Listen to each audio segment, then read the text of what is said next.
BRS కు మరో MLA shock ఇచ్చారు. సంగారెడ్డి జిల్లాకు చెందిన పటాన్చెరు ఎమ్మెల్యే గూడెం మహిపాల్ రెడ్డి కారు దిగి హస్తంగూటికి చేరారు. సీఎం రేవంత్ రెడ్డి సమక్షంలో కాంగ్రెస్ పార్టీ తీర్థం పుచ్చుకున్నారు. మహిపాల్ రెడ్డితో పాటు జహీరాబాద్ బీఆర్ఎస్ ఎంపీ అభ్యర్థిగా పోటీ చేసి ఓడిన గాలి అనిల్ సైతం కాంగ్రెస్ పార్టీలో చేరారు. మహిపాల్ రెడ్డి చేరికతో కాంగ్రెస్ లో చేరిన మొత్తం బీఆర్ఎస్ ఎమ్మెల్యేల సంఖ్య 10కి చేరింది.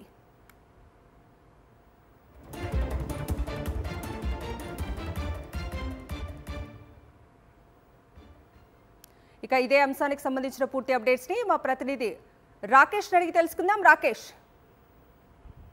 కాంగ్రెస్ లోకి వరుసల పర్వం కొనసాగుతుంది. వరుసగా 10వ ఎమ్మెల్యే బీఆర్ఎస్ నుంచి కాంగ్రెస్ లో చేరారు. కొద్దిసేపటి క్రితమే పటాన్చెరు బీఆర్ఎస్ ఎమ్మెల్యే మహిపాల్ రెడ్డి, అలాగే జహీరాబాద్ బీఆర్ఎస్ ఎంపీ అభ్యర్థి గాలి అనిల్ కుమార్ ఇద్దరు కూడా కాంగ్రెస్ లో చేరారు. సీఎం రేవంత్ రెడ్డి సమక్షంలో ఇద్దరు కూడా కాంగ్రెస్ తీర్థం పుచ్చుకున్నారు.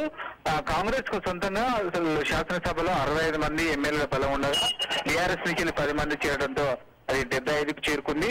మరికొంతమంది కూడా చేరే అవకాశం ఉన్నట్టుగా కాంగ్రెస్ నేతలు చెప్తా ఉన్నారు.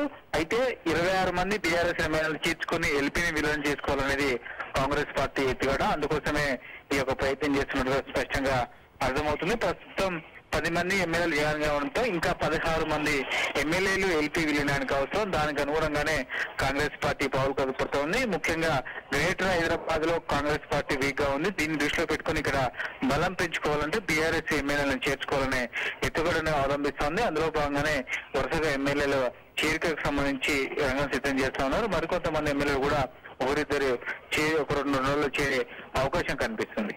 Okay Rakesh, thank you for the updates.